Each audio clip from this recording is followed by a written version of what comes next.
Ahoric is a compassionate and social man. Possibly two of the reasons he honored his father's wishes, getting his sister's counties he could have kept for himself.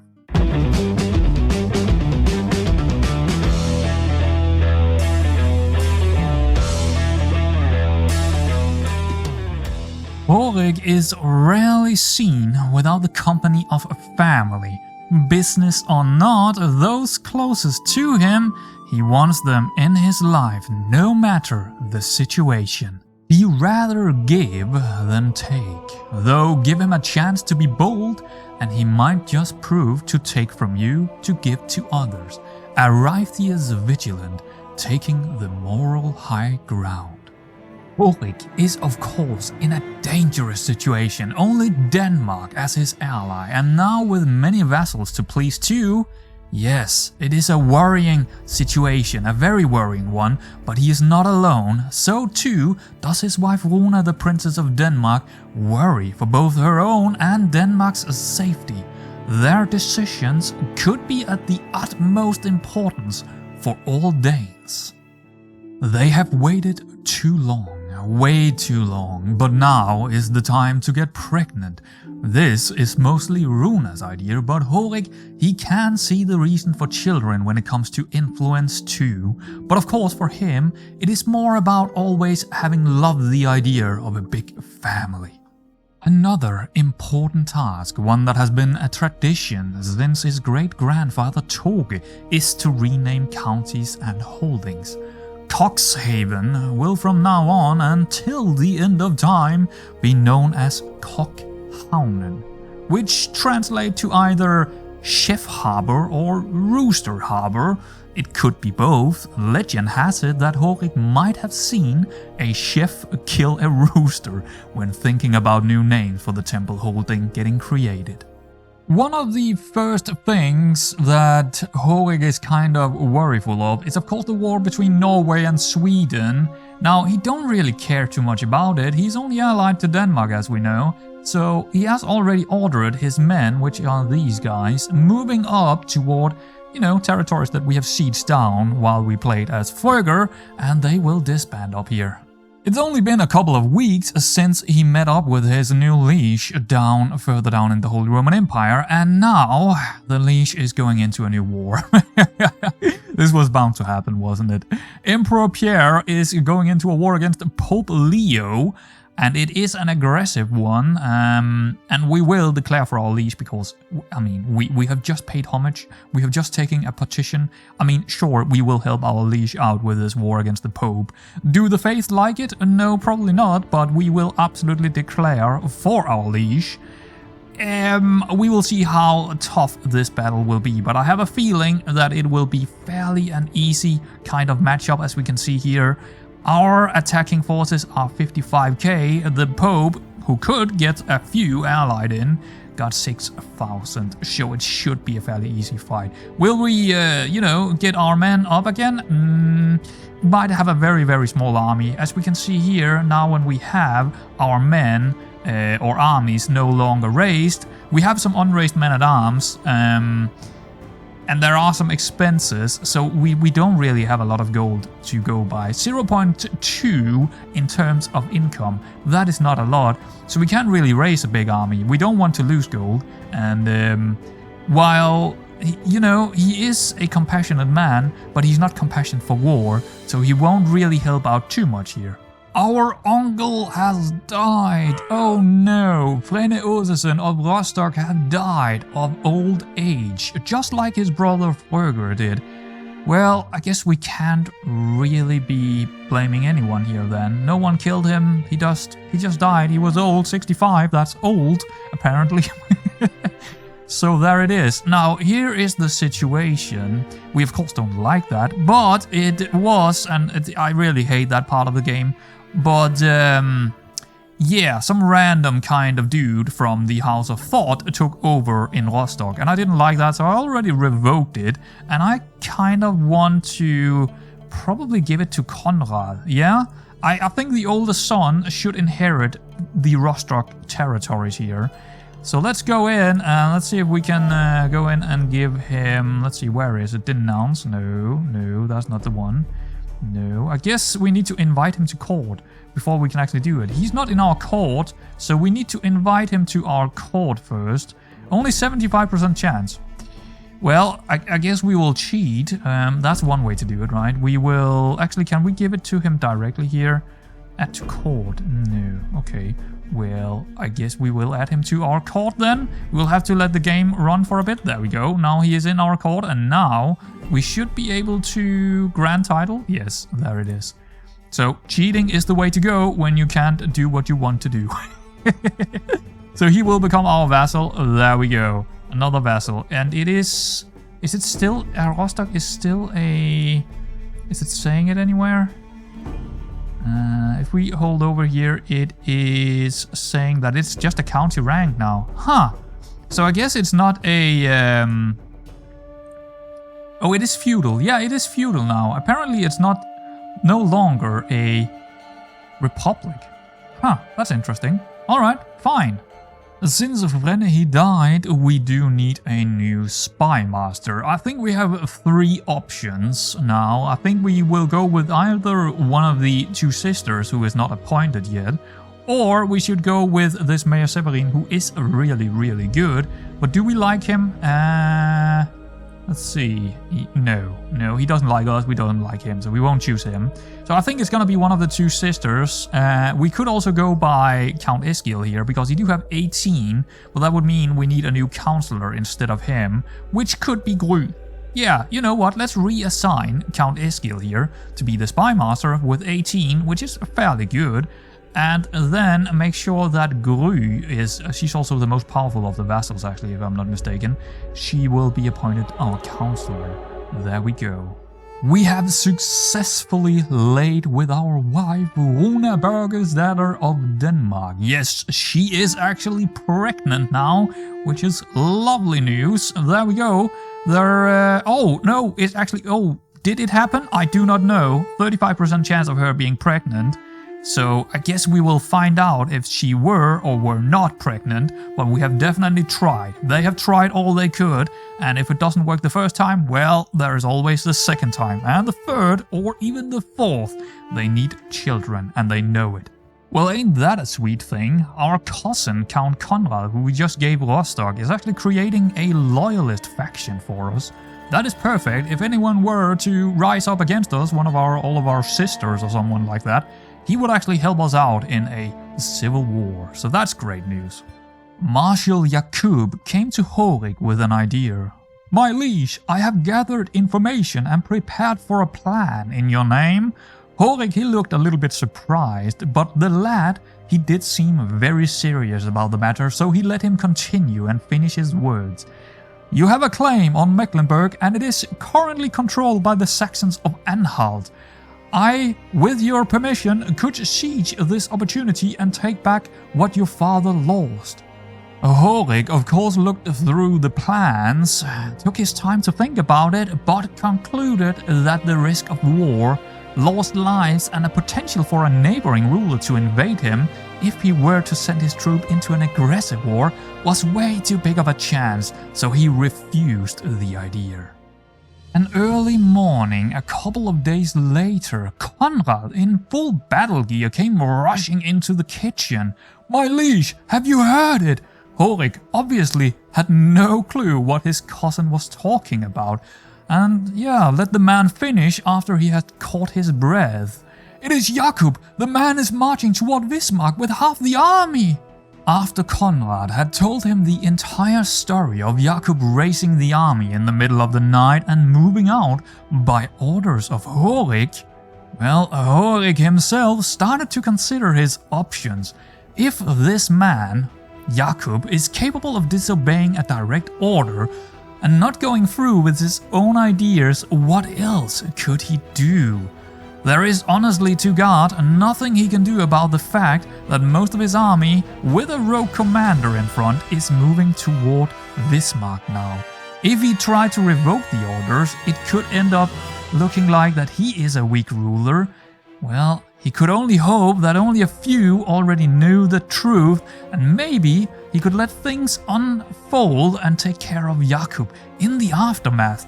Likely, this is the best solution to the headache. So, the situation as it follows right now is that at home right now we have a small army. Well, that's Ahoric's small army, personal small army here. No one is commanding it, but we do have Ahoric with Eskil and Conval back here as the knights. And we do have a small amount of levies, and the rest is, of course, the personal, heavy infantrymen and also his archers, Vikman, who is his personal armies.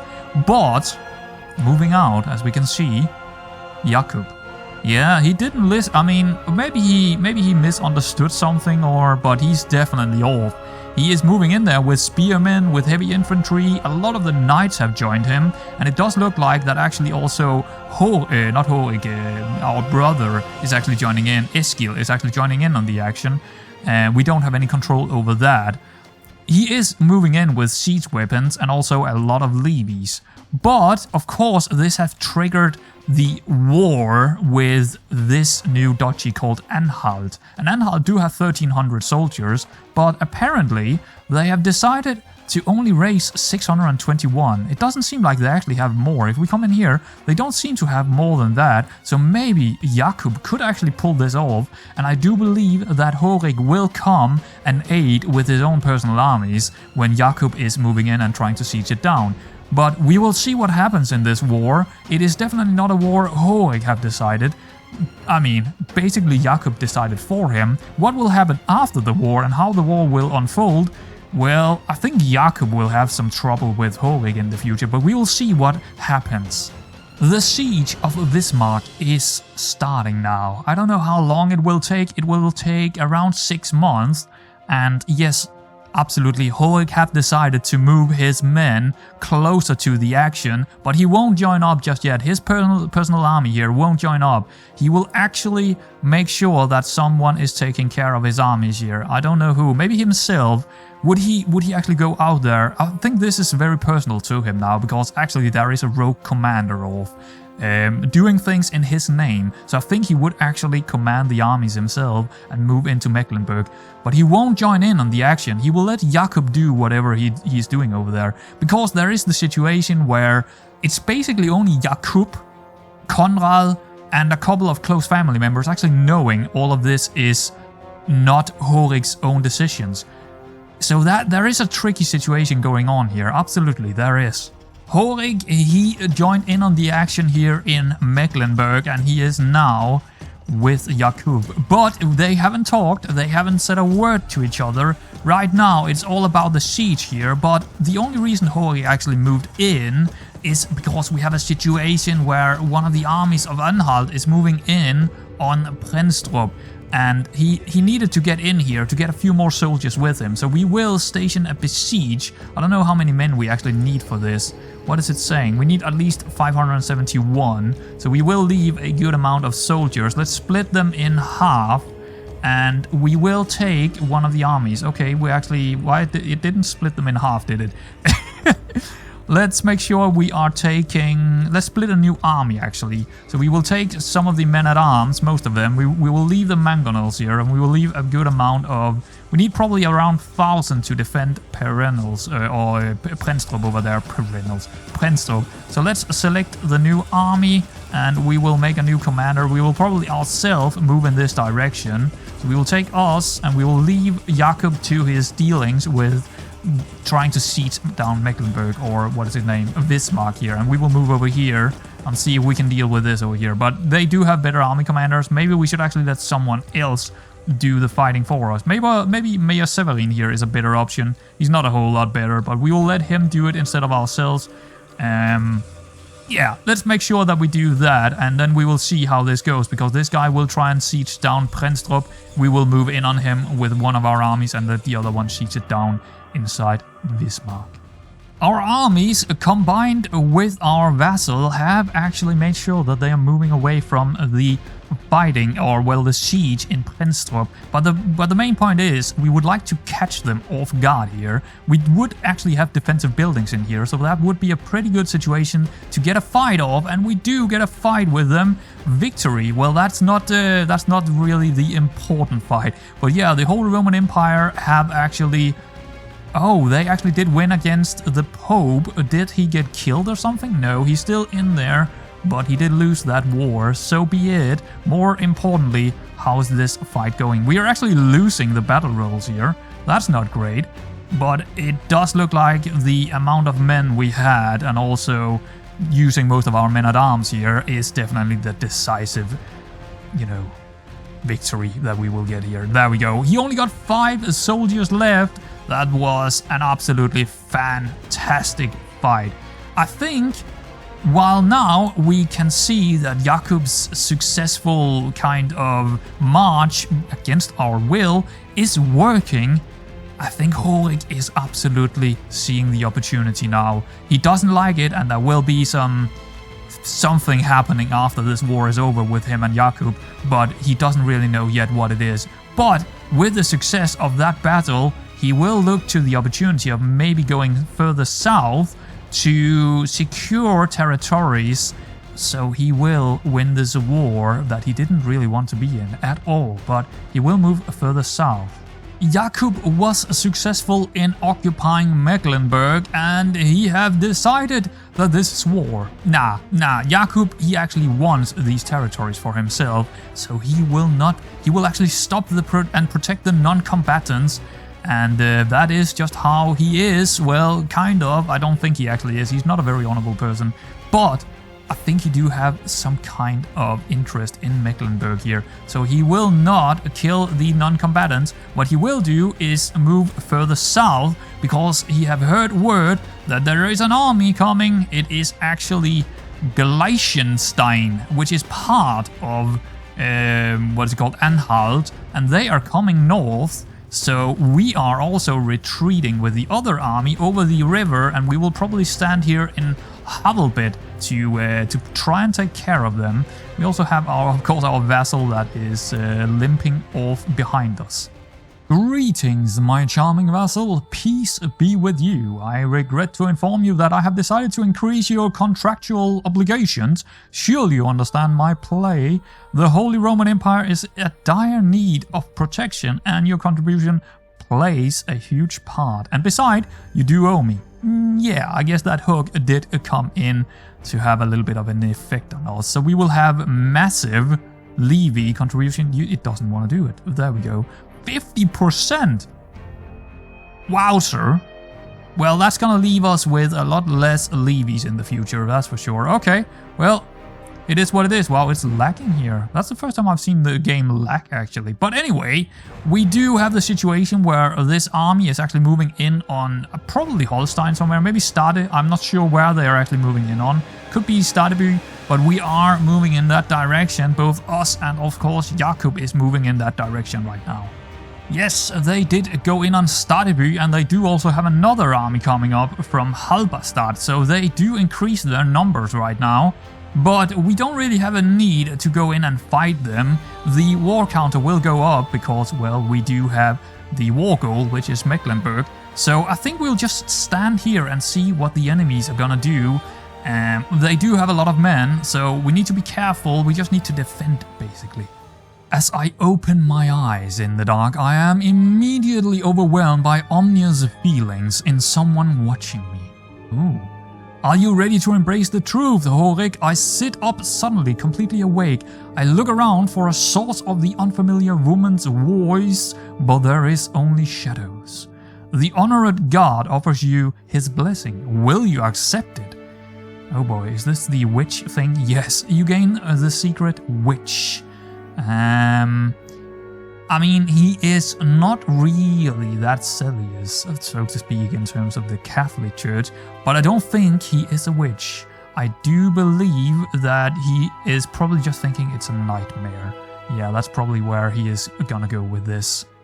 Ahoric have a new perk to calculate. It's gonna be Scholarly Circles. What is that? Learning per level of devotion, +2. well, he is not a very devout kind of character, I don't believe, but then again, I don't know how much in piety actually he do have. Let's check that out actually. We do have a faithful devotion. Okay, I don't know what level that is actually, but it's up there. So I guess let's check out how many points he got here from scholarly focus, +3. Oh no, it's the circle one, +4. Nice, so we actually got 4 more in learning from that one perk. That is pretty good.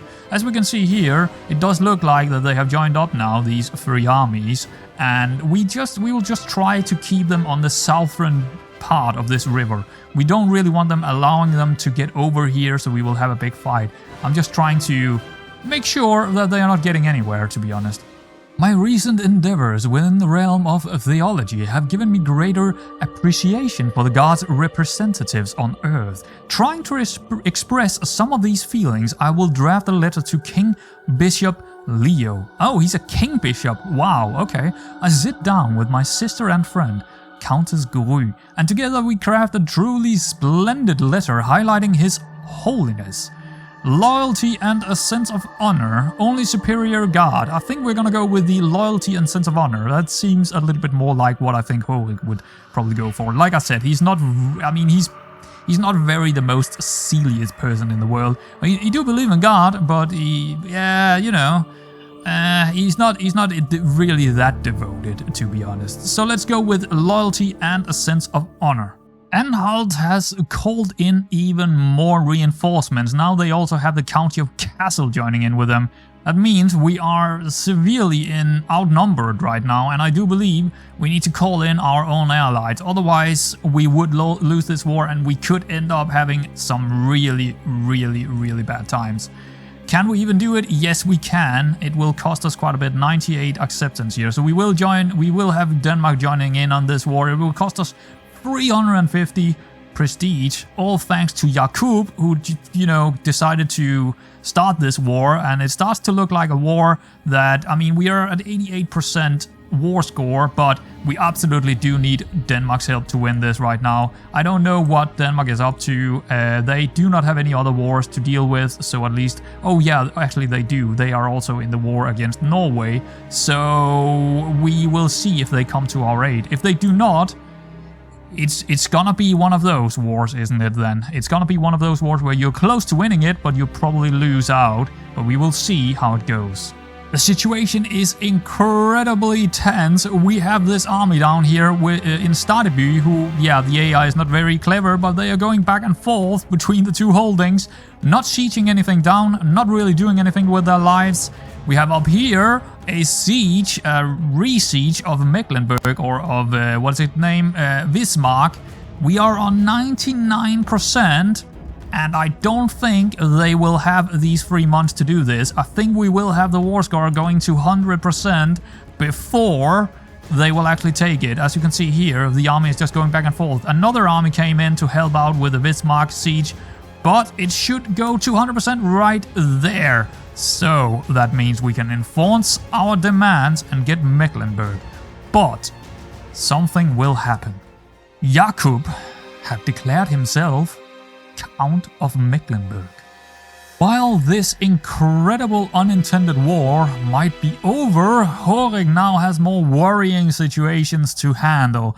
Not only did his commander and marshal go rogue, moving into a war in his name, he also just declared himself Count of Mecklenburg. All like it was his God-given right to do so, and with Ahoric's permissions.